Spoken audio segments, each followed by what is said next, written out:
জন্য আমি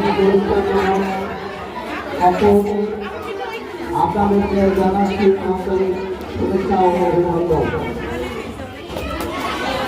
আপনাদের এই সহযোগিতায় ধন্যবাদ জানাচ্ছি। আমাদের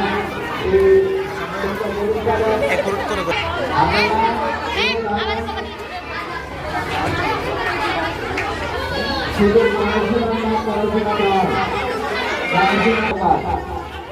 সেই ধারাবাহিকতায় আজকে সালাবার্তা কোরআন একাডেমি কর্তৃক আয়োজিত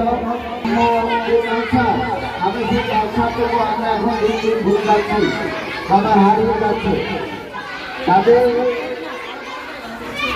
আমরা চাচ্ছি আমাদের মাতৃভূমি বাংলাদেশের যে কালচার, সেই কালচারটুকু আমরা প্রতি বছর আমরা